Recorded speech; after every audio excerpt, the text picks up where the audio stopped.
Good morning ninth class dear students. ये आपकी second book supplementary reader moments का 7th chapter the last leaf अंतिम पत्ता। It is autumn, पतझड़ का मौसम है। The wind is blowing, blowing hard, हवा तेज चल रही है। And it is raining heavily, और भारी बरसात हो रही है। All the leaves on an ivy creeper have fallen, सिरपेंजे की बेल के सभी पत्ते गिर गए हैं एक्सेप्ट वन, एक पत्ते को छोड़कर। Why doesn't the last leaf fall, अंतिम पत्ता क्यों नहीं गिरता। तो ये स्टोरी का बैकग्राउंड है कि पतझड़ का मौसम है, हवा तेज चल रही है, बरसात हो रही है, काफ़ी ठंड है, और घर के बाहर एक सिरपंजे की बेल है जिस पर सभी पत्ते गिर गए हैं, एक पत्ता नहीं गिरता। स्टोरी को पढ़िए कि वह पत्ता क्यों नहीं गिरता। Sue and Johnsy, two young artist, shared a small flat.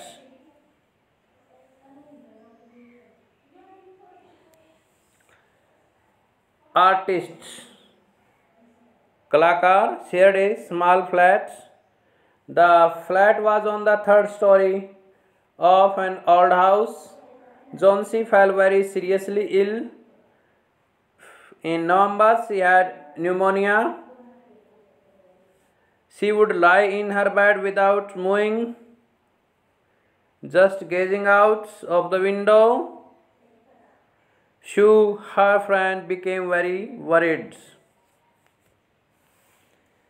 पहले ये वर्ड मीनिंग देख लीजिए। आर्टिस्ट कलाकार, स्टोरी, इस स्टोरी का मतलब होता है मंजिल।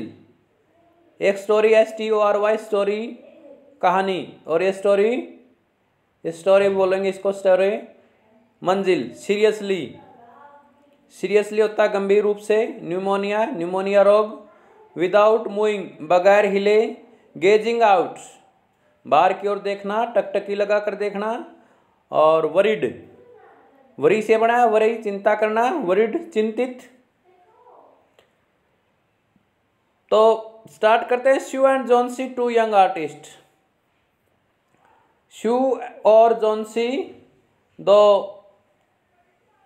नौजवान कलाकार, शेयर्ड ए स्मॉल फ्लैट, एक ही छोटे से फ्लैट में रहती थी इकट्ठी। The flat was on the 3rd story of an old house, flat एक पुराने घर की 3री मंजिल पर था। Johnsy fell very seriously in November, Johnsy नवंबर में बहुत गंभीर रूप से बीमार हो गई। सी हैड न्यूमोनिया, उसको न्यूमोनिया हो गया, जो रोग ज़्यादा ठंड लगने से होता है, न्यूमोनिया आपने सुना होगा। सी would lie in her bed without moving, just gazing out of the window, वह अपने बिस्तर पर बगैर हिले लेटी रहती थी और सिर्फ खिड़की से बाहर देखती रहती थी, टकटकी लगाकर खिड़की से बाहर देखती रहती थी। Sue her friend became very worried, Sue उसकी सहेली, बिकेम वेरी वरीड, बहुत चिंतित हो गई। आगे स्टडी करते हैं।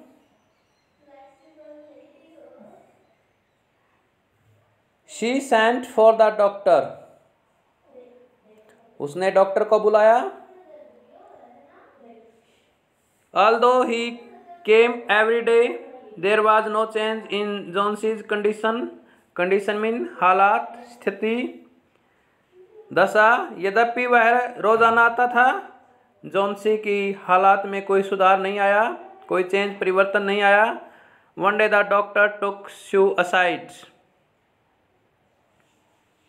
aside mean एक तरफ, and asked her, is anything worrying Johnsy? एक दिन डॉक्टर शू को एक तरफ ले गया और उससे पूछने लगा, क्या ऐसी कोई चीज़ है जो जोन्सी को चिंतित कर रही है।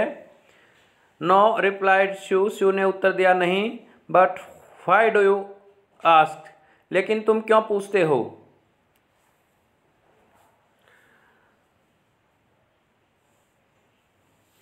The doctor said, Johnsy, it seems, has made up her mind that she is not going to get well. Doctor ने कहा ऐसा लगता है कि जॉन्सी ने अपने दिमाग में इस बात को बैठा लिया है कि वह अब ठीक नहीं होने वाली, वह ठीक नहीं होगी। If she does not want to live medicine will not help her. यदि वह जीवित रहना नहीं चाहती तो दवाइयाँ काम नहीं करेंगी, दवाइयाँ हेल्प नहीं करेंगी। She tried her best to make Johnsy take an interest in things around her. Sue ने tried her best to make Johnsy take an interest in things around her. Sue ने बड़ा भरसक प्रयास किया कि जॉन्सी अपने आसपास की सभी चीज़ों में रुचि लेने लग जाए। Interest mean Ruchi. She talked about clothes and fashions. वह क्लॉथ्स के बारे में, फैशंस नए नए परिधानों के बारे में बातें करने लगी। फैशन होता है नए नए परिधान, आधुनिक परिधान, वस्त्र, पोशाक। But Johnsy did not respond उत्तर देना, लेकिन जॉन्सी ने कोई उत्तर नहीं दिया।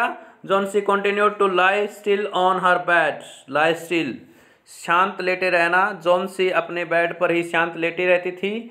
शू brought her drawing board into Johnsy's room. वह जॉन्सी के कमरे में उसका ड्राइंग बोर्ड लेकर आई। एंड स्टार्टेड पेंटिंग, और चित्रकारी करनी शुरू कर दी। To take Johnsy's mind of her illness she whistles while working. Whistle mean सीटी बजाना। जॉन्सी के दिमाग को उसके बीमारी से हटाने के लिए वह काम करती हुई सीटी बजाती रहती थी। कौन? शू। ताकि उसका दिमाग उसकी बीमारी से हट जाए, वह थोड़ी बहुत खुश हो जाए, उसका मनोरंजन हो जाए। सडनली, अचानक, Sue heard Johnsy whisper something. Whisper mean कानाफूसी करना, धीरे से बोलना। अचानक शू ने जॉन्सी को कुछ धीरे से बोलते हुए सुना। आगे स्टडी करते हैं। She quickly rushed to the bed and heard Johnsy counting backwards. Counting backward, उल्टी गिनती। वह जल्दी से उसके बिस्तर की ओर दौड़ी। रश मीन दौड़ना। उसके बिस्तर की ओर दौड़कर गई और उसने जॉन्सी को उल्टी गिनती गिनते हुए सुना। She was looking out of the window. वह खिड़की से बाहर देख रही थी। And was saying, और कह रही थी, 12, 12। आफ्टर सम टाइम से व्हिस्पर्ड 11, और कुछ समय बाद उसने धीरे से कहा 11, 11, देन 10, फिर 10, 10, देन 9, फिर 9, 8, 8, 7, 7। इस प्रकार उसने उसको बैक काउंटिंग बोलते हुए सुना। She anxiously looked out of the window. Sue ने चिंतित होकर खिड़की से बाहर देखा।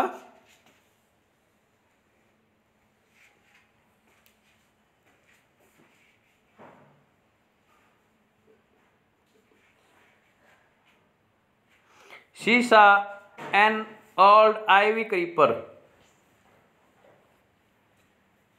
climbing halfway up the brick wall opposite their window.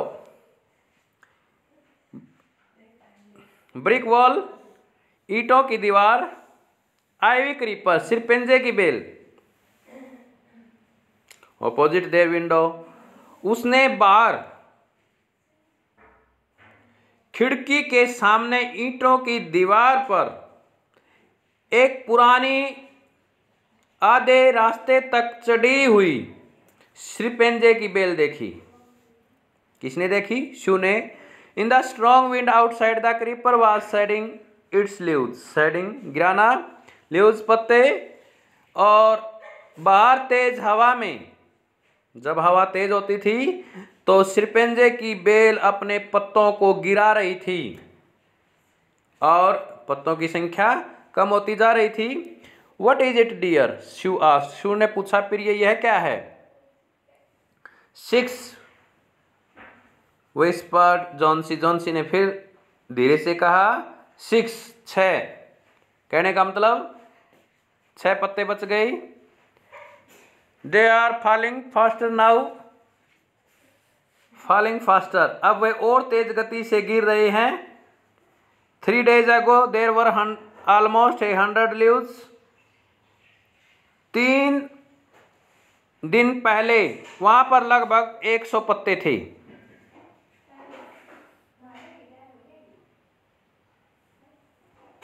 There are only 5 left now, अब केवल 5 पत्ते बचे हैं। It is autumn, said Sue। Sue ने कहा यह पतझड़ का मौसम है। And the leaves will fall, और पत्ते अवश्य ही गिरेंगे। When the last leaf falls, I will die, said Johnsy with finality। Finality का मतलब निर्णायक विचार। जॉन्सी ने अपने निर्णायक विचार के साथ कहा कि जब अंतिम पत्ता गिर जाएगा, आई विल डाई, मैं मर जाऊंगी। तो उसके दिमाग में ये बात सेट हो चुकी थी कि जैसे ही सभी पत्ते गिर जाएंगे मैं मर जाऊंगी। रोज का एक पत्ता गिरता है और अब और ज़्यादा तेज गति से गिर रहे हैं, हवा तेज हो रही है। लगभग 100 पत्ते थे, अब घटकर 5 बचे हैं। सभी पत्ते गिर जाएंगे और मैं भी मर जाऊंगी। ये उसके दिमाग में ये साइकोलॉजी बन गई थी। I have known this for the last 3 days, मैंने पिछले 3 दिनों से इस बात का पता चल गया है। ओह दैट्स नॉनसेंस, रिप्लाइड शू। शू ने कहा अरे यह तो बेवकूफ़ी है, नॉनसेंस है।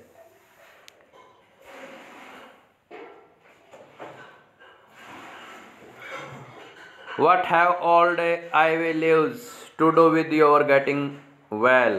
तुम्हारे स्वस्थ होने से इन पुराने सिरपेंजे के पत्तों का क्या लेना देना है? The doctor is confident that you will get better, doctor को पूरा विश्वास है कि तुम स्वस्थ हो जाओगी। Johnsy did not say anything, Johnsy ने कुछ नहीं कहा। Sue went and brought her a bowl of soup, Sue चली गई और उसके लिए सूप का एक कटोरा लेकर आई। Bring brought brought, second form bring लाना। I didn't want any soup, said Johnsy. Johnsy ने कहा मुझे कोई सूप नहीं चाहिए। आई एम नॉट हंग्री, मैं भूखी नहीं हूं।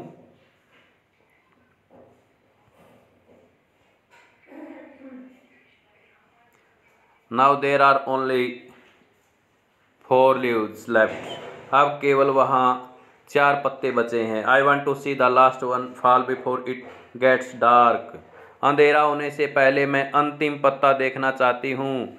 Then I will sleep for ever, फिर मैं सदा के लिए सो जाऊंगी। Sue sat on Johnsy's bed, Sue Johnsy के बिस्तर पर बैठ गई। किस्ड हर, उसको चूमा। एंड सैड, और कहने लगी you are not going to die, तुम मर नहीं रही हो, तुम नहीं मरोगी। I can't draw the curtain for I need the light,